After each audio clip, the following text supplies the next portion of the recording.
Well, hello again, my fellow anglers. Today I'm going to tie up a griffiths gnat with a slight little twist to it. The griffiths gnat is by far the best all-around midge imitation tied with a grizzly hackle or with a brown hackle. Just an unparalleled imitation for a midge. And you're going to see what makes this midge just a little bit different than every other midge you've ever seen.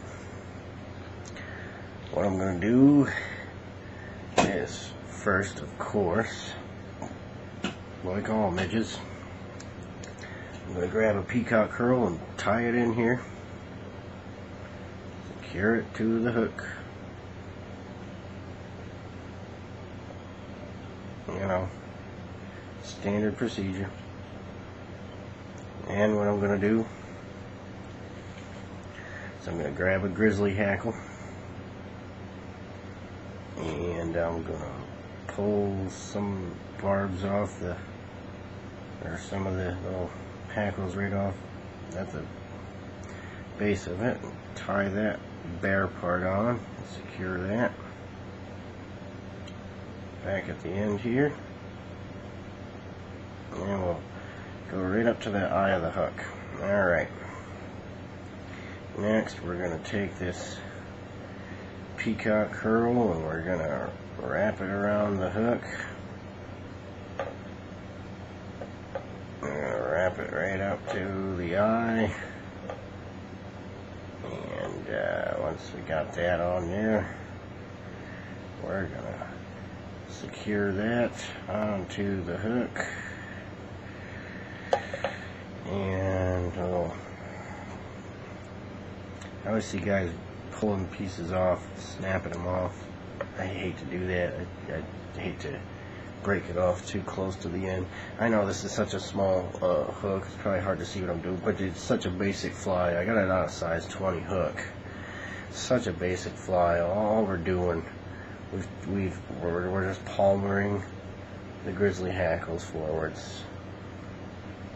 I mean, this is all a griffiths gnat is, and boy, this is just a super Billy bad boy fly. Okay, so now that that's on there, palmered right up to the front, we're going to do the same thing we did to the peacock curl. We're going to wrap around it several times up at the eye here. Oh, no, I got a little bit anxious, wasn't looking, and I tied past the eye. Okay, now that sucker's on there, and we'll clip him off. Alright, we'll pull all this back, keep it away from the eye so that we can actually tie onto this sucker. Okay, I'll throw a half hitch in here.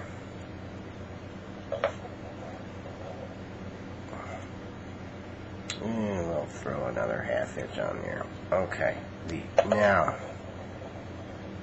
you've all seen the griffiths gnat. You all know what this fly is.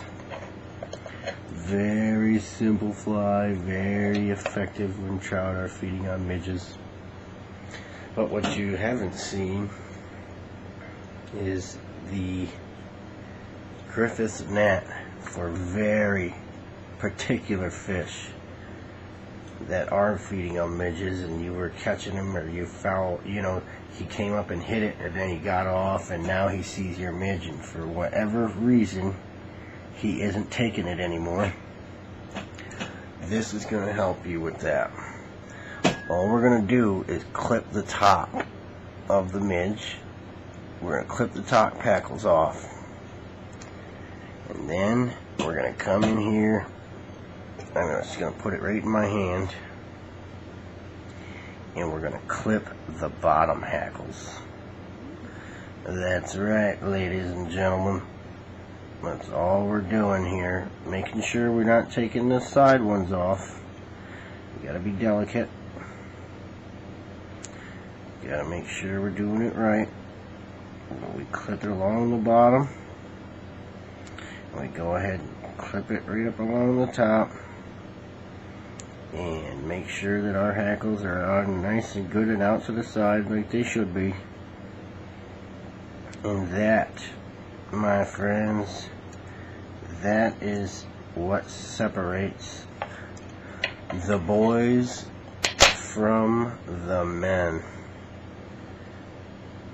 That fly is now dangerous. It is, and if you think I'm joking, if you don't believe me, just simply clipping the top and bottom off a griffiths gnat for highly particular trout. I know you can't even see it, but you know what a griffiths gnat is, and I just explained how to tie it. So it's a peacock herl with a grizzly hackle or a brown hackle wrapped around it, palmer to the front. And when you trim it top and bottom like this, it represents both an emerger and an adult. And I have concocted